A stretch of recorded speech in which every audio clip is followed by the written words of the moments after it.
एक भीषण महामारी की तरह फैला हुआ रोग है जिसे हस्त क्रिया कहते हैं, अंग्रेजी में जिसे मास्टरबेशन कहते हैं। इस हस्त क्रिया के द्वारा आगे चल करके वो नितांत नपुंसकता को प्राप्त हो जाता है। अब चिड़चिड़ा स्वभाव हो गया, एकदम निराश, हताश, उदास, अब क्या करें, शरीर नष्ट कर दें, वो डिप्रेशन में पहुंचने लगे। हस्त क्रिया से संपूर्ण शरीर ढीला, फीका, दुर्बल, कमजोर और रोगों का प्रादुर्भाव होने लगता है। खड़े भोजन नहीं पाना चाहिए, लेटे भोजन नहीं पाना चाहिए, चलते हुए नहीं पाना चाहिए, बहुत गर्मा गर्म भोजन ब्रह्मचारी को नहीं करना चाहिए। इस महारोग का आना सहज है, पर इससे पिंड छुड़ा लेना बहुत ही कठिन है। किसी डॉक्टर की ना किसी दवा की कोई सामर्थ्य नहीं इसको छुड़ा सके।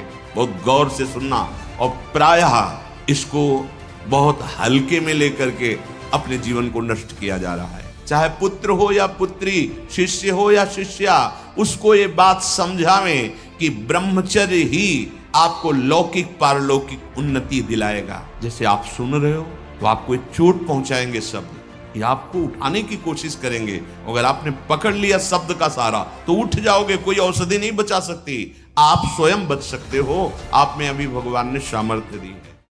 एक भीषण महामारी की तरह फैला हुआ रोग है जिसे हस्त क्रिया कहते हैं, अंग्रेजी में जिसे मास्टरबेशन कहते हैं। इससे बालकों से लेकर के बड़े तक का ये संहार कर रहा है महामारी। कौन सी महामारी? ये हस्त मैथुन, ये हस्त क्रिया। इससे बढ़कर नाशकारी कोई रोग नहीं है। बहुत ध्यान देने योग्य बातें हैं। आज शर्माया जाता है बातें अपने बच्चों से पूछने में, या अपने शिष्यों को उपदेश देने का यही समय नहीं है। उपासना की नींव तो मजबूत होनी चाहिए, तब तो उपासना का मैल खड़ा है। रहे कैसी बातें कर, क्रियाएं कर रहे हो, तुम्हें शर्म नहीं आ रही, गंदे आचरणों में उतर रहे, शर्म नहीं आ रही, और उनका निवारण कैसे होना है इस बात के सुनने और बोलने में तुम्हें शर्म आ रही, कैसी मूढ़ता छा रही। ये कराल काल के पंजे में फंसा करके जीवित रहने पर भी मुर्दे के समान कर देता है। ये बड़ा दुर्भाग्य हो रहा है कि आज हमारी समाज इससे पीड़ित होती चली जा रही है। हितधाम में सायंकाल के समय कुछ समय चर्चा होती थी, तो जो पुराने हैं उनको याद होगा, 70-75 वर्ष के उन्होंने माइक में कहा था कि पूर्व बचपन की अभ्यास आज तक नहीं छूट पा रही, मुझे बचा लो। बड़ा आश्चर्य हुआ था कि इतना समय जब इस ब्रह्मचर्य के विषय में चर्चा हुई, उन्होंने सुना, तो वो चूंकि कहीं ना कहीं पवित्रता हृदय में थी, तो बोल पड़े माइक में खड़े होके कि इतनी आयु है पर मैं ऐसी गलती आज भी करता हूं, अब मुझे बचा लो। इस महारोग का आना सहज है, पर इससे पिंड छुड़ा लेना बहुत ही कठिन है। किसी डॉक्टर की ना किसी दवा की कोई सामर्थ्य नहीं इसको छुड़ा सके। बहुत गौर से सुनना, और प्रायः इसको बहुत हल्के में लेकर के अपने जीवन को नष्ट किया जा रहा है। ये सबसे बड़ी क्रूरता अपने साथ तुम कर रहे हो। यदि हस्त क्रिया के द्वारा अपनी जीवनी शक्ति को नष्ट कर रहे हो, आपकी नस नाड़ियों से जीवनी शक्ति निचुड़ रही है, ये तुम्हारा नाश कर देगी। इस क्रिया से जितनी हानि उठानी पड़ती है वो हम वर्णन नहीं कर सकते। ये अनिष्टकारी क्रिया खिलवाड़ में सीख जाते हैं बच्चे। एक 13 वर्ष का बच्चा, कुछ चिन्ह होते हैं जो पहले से गुरुजनों की कृपा साधन करने पर परिचय में आ जाते हैं कि ये स्त्री सहवास से वीरपात हुआ है या हस्त मैथुन से हुआ है। देखा, पहले तो मना किया नहीं, फिर जब और जोर दिया कि भाई इसमें तुम्हें लाभ मिल जाएगा अगर आप स्वीकार कर लो। हाँ, दिन में 3-3, 4-4 बार बच्चों का काम खिलवाड़, उनको खिलवाड़ लग रहा है। ऐसा लग रहा है कि बहुत अच्छा मार्ग मिल गया जिससे हम सुखी हो जाएंगे। दुर्दशा ये हो गई कि 13 और 14 वर्ष का बच्चा वो इतने बड़े रोग से ग्रसित हो गया कि लघु शंका करते ही जो महान शक्ति, उसका पतन। अब न भजन में रुचि, न किसी सेवा में रुचि, पागलों जैसी बात। तुमको समझाया जी क्या स्मृति का लोप हो रहा है, कोई उत्साह नहीं, एक जीवन मृत तुल्य बच्चा है यार, बच्चा, जहां कहीं कोई गुंजाइश नहीं।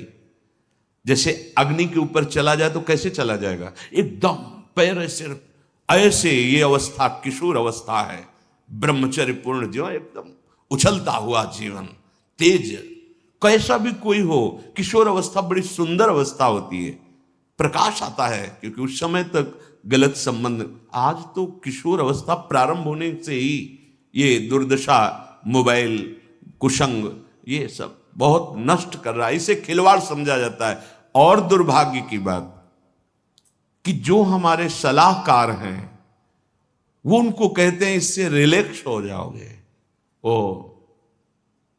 अंग्रेजी का शब्द है वो, हाँ कौन सा, जो भी स्टेशन हो फ्रस्ट्रेशन, बोले उससे मुक्त हो जाओगे, होश में, होश में।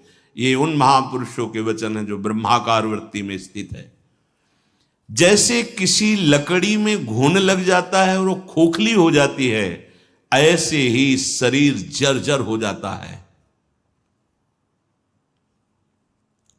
बहुत बहुत सावधानी की जरूरत है। ये मतलब इस हस्त क्रिया के द्वारा आगे चल करके वो नितांत नपुंसकता को प्राप्त हो जाता है। नशों में ऐसा दौर्बल्य, ऐसी कमजोरी आ जाती है कि सहवास के लिए सोचा मात्र खत्म हो गया जी, सहवास की योग्यता खत्म हो जाती, गृहस्थ मार्ग में चलने लायक नहीं रहता, संतान उत्पन्न करने की सामर्थ्य नहीं रहती। बहुत सावधानी की जरूरत है, इसे खिलवाड़ मत समझो। किसी भी औषधि में, किसी भी डॉक्टर में कोई भी ऐसा उपाय नहीं है जो इसे छोड़ सके। आपकी स्वीकृति ही एकमात्र है, सत्संग ही एकमात्र है, भगवत चिंतन, भगवत कृपा ही एकमात्र उपाय है कि इस महान रोग से, और ये वायरल की तरह फैल रहा है, जैसे कोरोना वायरल नहीं था ऐसे फैल रहा है। छोटे छोटे बच्चे जो अभी जानते भी नहीं, वो इतने से संस्कार पड़ रहा है, अच्छा लग रहा है। अब वो जीवन भर, अगर अभी तो नहीं, अभी सुधर जाए, नहीं जीवन भर नहीं रोक सकता, नहीं रोक सकता। या तो सदगुरु कृपा हो जाए और बहुत शासन हो और वो स्वयं उस शासन को स्वीकार करे तो निकल सकता है, नहीं बड़े बड़े इस महामारी से नहीं निपट सकते। इसके लिए कोई इंजेक्शन नहीं तैयार हुआ अभी तक कि आप जाओ रोग खत्म। ये स्वयं स्वीकृति में बैठा हुआ महामारी है और ये वायरल की तरह फैल रहा है, नवीन पीढ़ी का सर्वनाश। और कुछ महानुभाव ऐसे हैं कि इसको बता रहे हैं तो नेचुरल है, ये स्वाभाविक है, प्राकृतिक चलता है, ये कोई, अरे तुम सर्वनाश को तुमसे प्राकृतिक बता, स्वाभाविक बता रहे हो, नहीं। बहुत सावधान आप लोग, दुर्भाग्य का निमंत्रण मत दें। ये दुर्भाग्य है, ऐसा दुर्भाग्य है कि आपकी दिनचर्या ही नहीं हो सकती। कभी भी व्यभिचारी की एक जैसी दिनचर्या बहुत काल तक नहीं हो सकती। 2-4 दिन प्रयास करेगा, गिर जाएगा। ब्रह्मचर्य कभी भी दिनचर्या में फर्क नहीं पड़ने देगा, चाहे जैसी स्थिति हो, चाहे शरीर नहीं उठ पा रहा तो उसका चिंतन भागवतिक होने लगेगा। इसलिए सामान्यता, जिसे हम बहुत सरल समझ रहे, बहुत सुख समझ रहे, इसको आप सावधानी पूर्वक बहुत ध्यान दीजिए। बहुत ध्यान का इसलिए विषय है कि ये नींव है हमारे अध्यात्म की, हमारे परमार्थ की। शरीर के भीतर बताया था कल भी, एक मनोवाह नाम की नाड़ी है। इस नाड़ी का कार्य है मथानी जैसे नहीं, दो दूध दही का मंथन करे तो मक्खन निकाल देती है, ये इतनी चिंतन से गर्म हो जाती है नाड़ी, तो वीर पूरे शरीर के रक्त के साथ है उसी से आपकी हड्डियां मजबूत होती हैं, उसी से आपका शरीर बलिष्ठ होता है, उसी से आपके मन को पवित्र विचारों में चलने की सामर्थ्य मिलती है।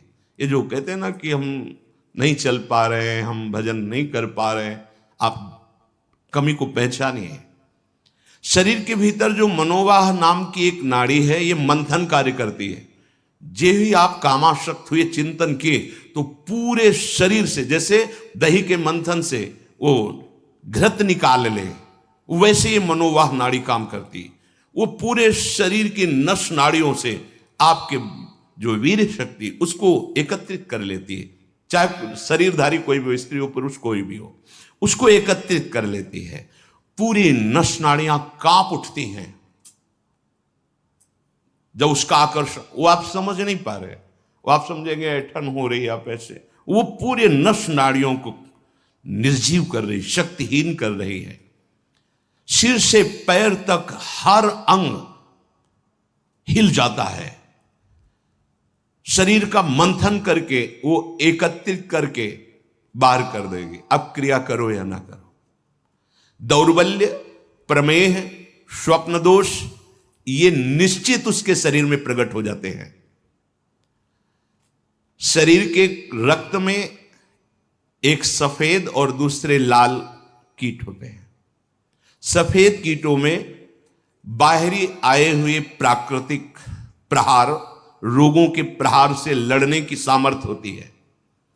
जो हस्तक्रिया या अन्य अष्टमैथुनों के द्वारा वीर शक्ति का नाश करता है, तो सफेद कीट ये नष्ट होने लगते हैं। अब जो लड़ने की सामर्थ्य थी प्रकृति से, गर्मी, सर्दी, बरसात, मान अपमान, निंदा, स्तुति और रोगों से, वो क्षीण हो गई। अब चिड़चिड़ा स्वभाव हो गया, एकदम निराश, हताश, उदास। अब क्या करें, शरीर नष्ट कर दें, वो डिप्रेशन में पहुंचने लगता है। समझो, अधिकतर हमारी दुर्दशा हो रही। ध्यान देकर सुनना।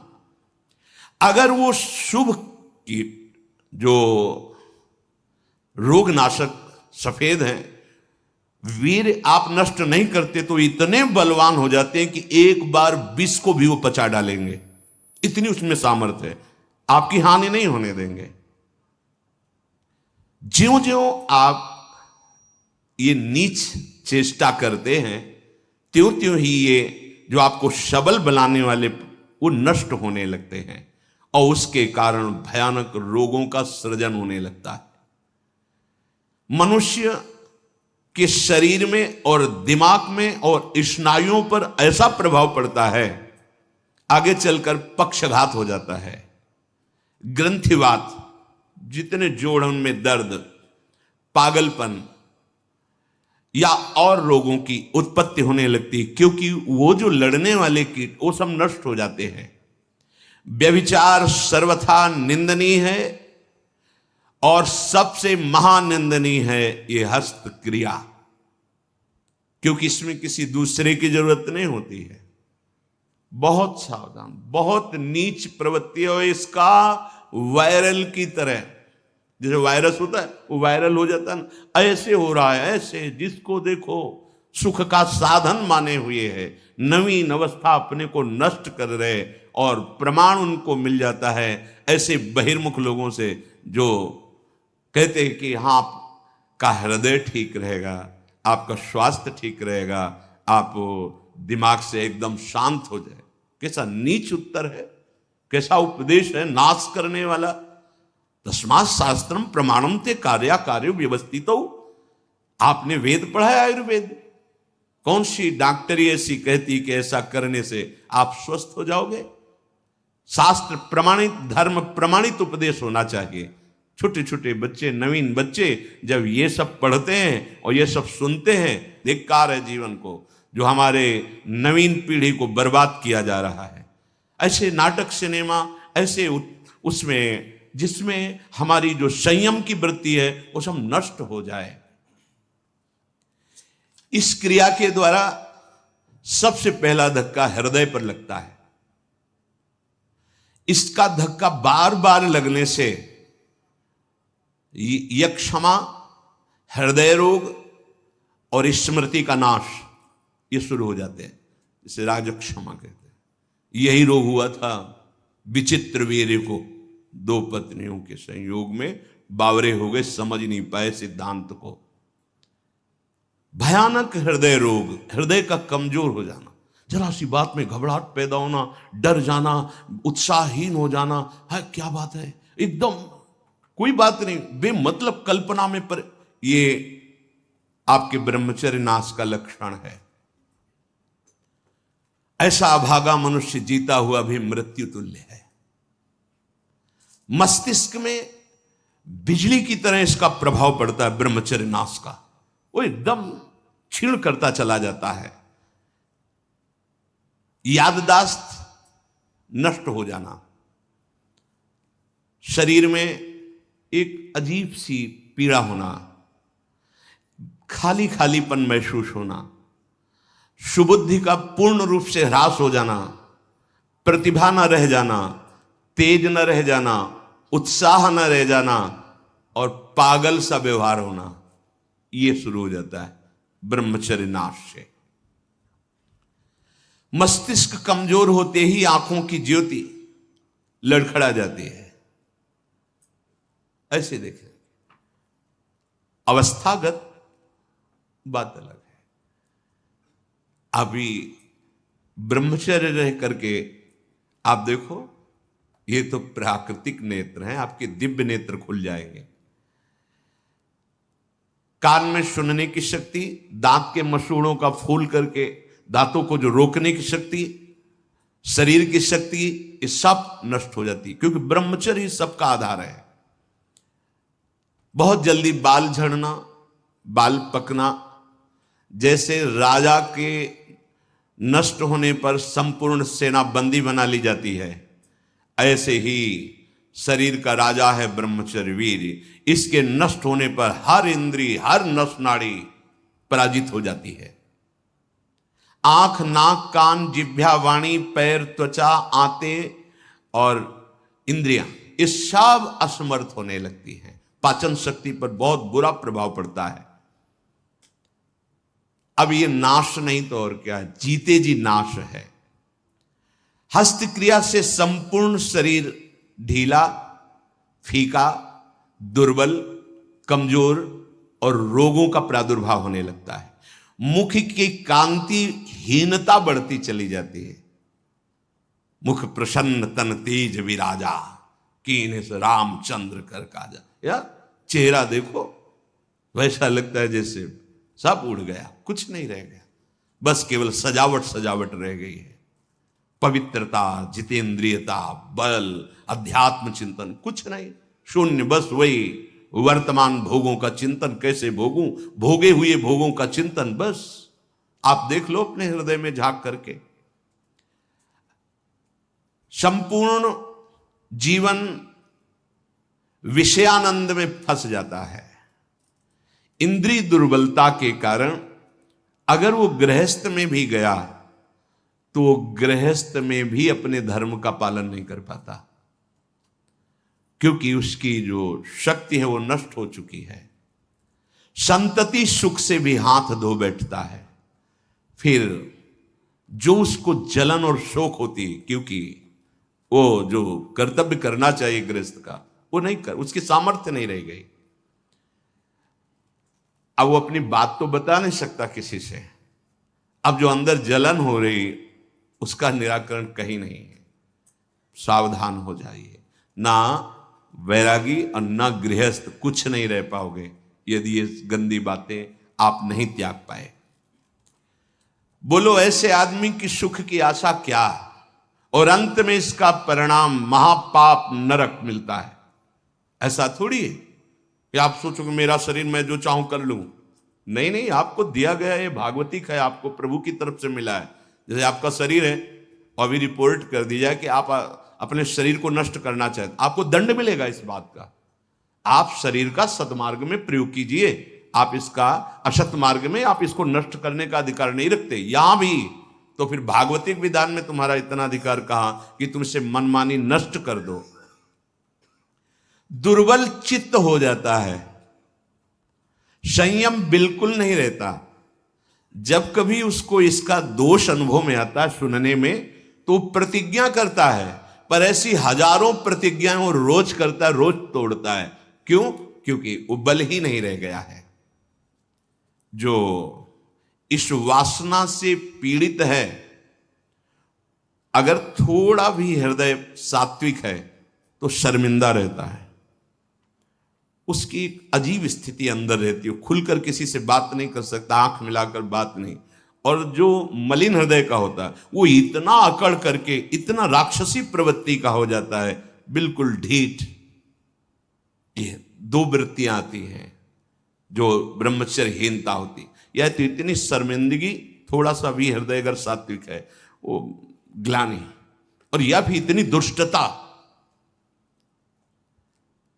जो आनंद में हसमुख होना चाहिए वो उदास, एकदम तेजहीन।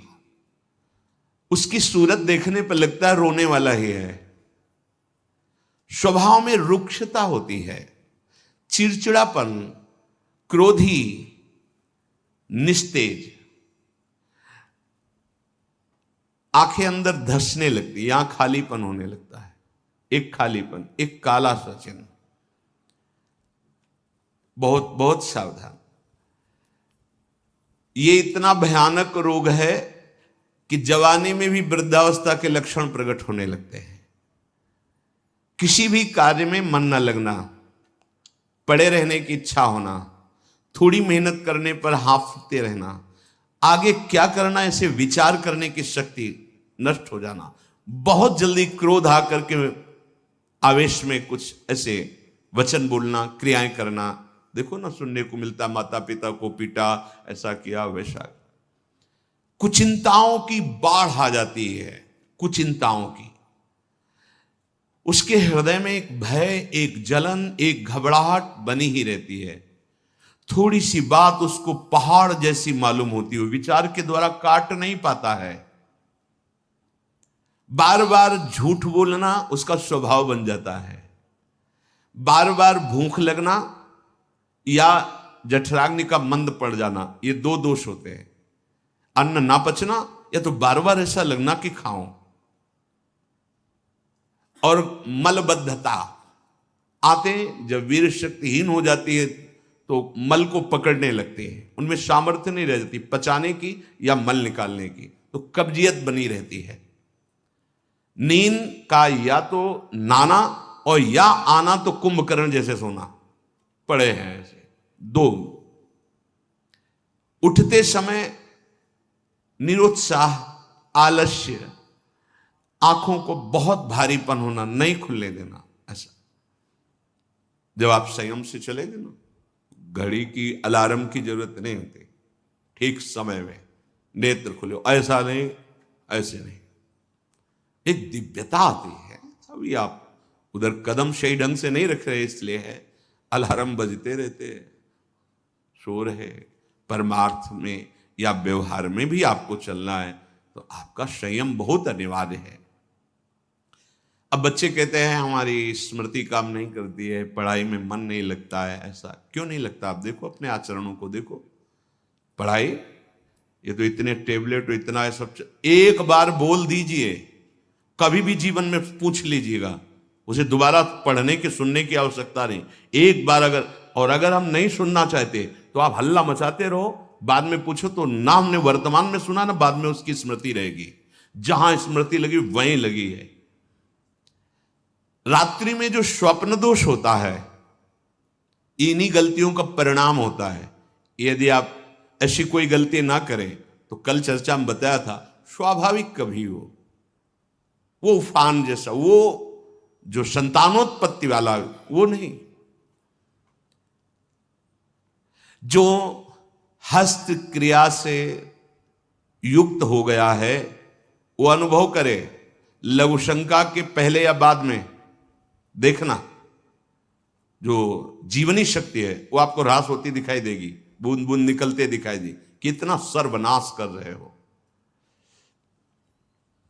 बाद में तुम सोचो हम ये विटामिन खा लेंगे, वो खा लेंगे, कुछ नहीं, उसकी पूर्ति नहीं हो सकती, उसकी पूर्ति नहीं हो सकती।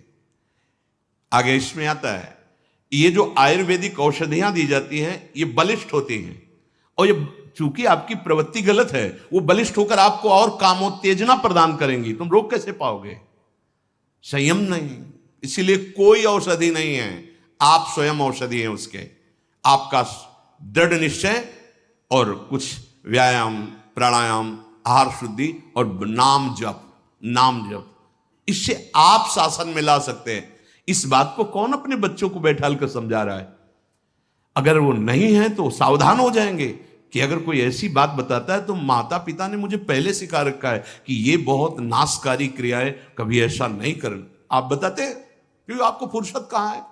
आप अपने मनोरंजन में मस्त है, आपको यही लगता है खिलाना पिलाना ही केवल बच्चों का प्यार दुलार है। नहीं, कभी बैठा लिए, उनकी दिनचर्या देखिए, आप उनसे पहले इस महान दुर्गुणों का आगाह कीजिए कि ऐसी ऐसी बातें आगे कोई तुम्हें सिखा सकता है या तुम्हें है तो नहीं, जानकारी करनी चाहिए। अगर कभी ऐसा हो तो मत, ऐसा मत करना। जो नवयुवक हैं, हाथ पैरों के जोड़ों में दर्द मालूम दे रहा है, शिथिलता हो रही, दिमाग में एक सनसनी बनी रहती है, आपको ये अश्लील चित्र देखना अच्छा लगता है, गंदी बातें करना अच्छा लगता है, ये सब उसी हस्त क्रिया का परिणाम है। जिनको बार बार एक स्वाभाविक लघु शंका लगती, एक बार बार ये आपका लक्षण है कि आपने ब्रह्मचर्य का नाश बहुत अच्छे से किया है। कोई भी हो, गृहस्थ हो, विरक्त हो, कोई भी हो, हाथ पैर में कंपन होना, चेहरे पे मुहासे उभर आना, एकदम उठ के खड़े हुए अंधकार सा छा जाना, स्मरण शक्ति का लोप हो जाना, चित्त का अत्यंत चंचल रहना, दुर्बलता, प्रतिज्ञा पूरी ना करना, कोई भी कार्य पूरा ना करना, दिमाग में हर समय गुस्सा गर्मी छाना, नेत्रों में जलन होना, क्षण में गुस्सा क्षण में शांत, माथा, कमर, मेरुदंड, छाती, इनमें दर्द होना। ये बिल्कुल ध्यान से सुन लीजिए। रीढ़ की हड्डी झुकाकर बैठने में आराम महसूस करना, ये सब उसी ब्रह्मचर्य नाश के लक्षण है। ब्रह्मचर्य आपको ऐसे बैठने ही नहीं देगा, तो देखो जरा सी एकाग्रता का आएगा तो बिल्कुल सावधान। अरे महान शक्ति है। मुख से दुर्गंध और शरीर से दुर्गंध आने लगती है जो अपनी इस ब्रह्मचर्य शक्ति का नाश करता है। दुर्गंध युक्त शरीर हो जाता है। नाक के किनारे ऐसी हल्की हल्की झाई आने लगती है, ऐसे यहां हल्की हल्की झाइयां पड़ने लगती, काले दाग जिन्हें कहते हैं, ये चिन्ह है ब्रह्मचर्य का नाश करने की। आवाज में कोमलता नष्ट हो जाती है, रुक्षता आ जाती है, स्वभाव में अप्रिय स्वभाव बन जाता है। कोई भी तुम्हारे पास बैठना नहीं चाहेगा, वही बैठेगा जो तुम्हारे लक्षणों से युक्त होगा। किसी भी मार्ग में उसको कामयाबी प्राप्त करने का उत्साह नहीं रह जाता। कर एक नवयुवक भाई कह रहे थे कि अगर वचन सुनने को न मिलते तो हमने तो ठान ही लिया था कि अब अपने शरीर को पूरा कर देंगे। बचा लिया आपने हमारे जीवन। ओ बड़े भाव से गदगद होकर कह रहे थे, ये जैसे आप सुन रहे हो तो आपको एक चोट पहुंचाएंगे शब्द, ये आपको उठाने की कोशिश करेंगे। अगर आपने पकड़ लिया शब्द का सारा तो उठ जाओगे, कोई औषधि नहीं बचा सकती। आप स्वयं बच सकते हो, आप में अभी भगवान ने सामर्थ्य दी है, अभी बच सकते हो। अगर आपने अभी अपने को नहीं संभाला, सोचो जरा, आप इतनी कीमती महान वस्तु को खिलवाड़ में नष्ट कर रहे हो। क्या चाहते हो? क्या चाहते हो? गृहस्थ में संतानोत्पत्ति के लिए आदेश है, व्यभिचार के लिए थोड़ी आदेश है। प्रत्येक माता पिता गुरु बड़े जनों को ये कर्तव्य का पालन करवाने के लिए चाहिए कि उनको अपने पास बैठा ले, चाहे पुत्र हो या पुत्री, शिष्य हो या शिष्या, उसको ये बात समझावें कि ब्रह्मचर्य ही आपको लौकिक पारलौकिक उन्नति दिलाएगा। इसमें लज्जा संकोच करना बिल्कुल मूढ़ता होगी कि हम अपने बच्चों से ऐसी बात क्यों करें, या ये समझना कि मैं ऐसा बोलूंगा तो कहीं कोई ऐसा ना सोचे। मान लो गुरु है, उपदेश कर रहा। कहीं ये ना सोच बैठे कि लोग क्या कहेंगे, कि रामकृष्ण हरि की चर्चा छोड़ करके क्या चर्चा कर रहे हैं। शरीरम व्याधि मंदिरम ये तभी बनता है जब आप ब्रह्मचर्य का नाश करते हैं। अतः माता पिता से, गुरुजनों से सबसे प्रार्थना है कि संकोच लज्जा छोड़कर अपने प्रियजनों को पास बैठाल कर, चाहे बच्चा हो या बच्ची हो, संयम की शिक्षा जरूर बतावें कि कैसे हम अपने जीवन को, भविष्य को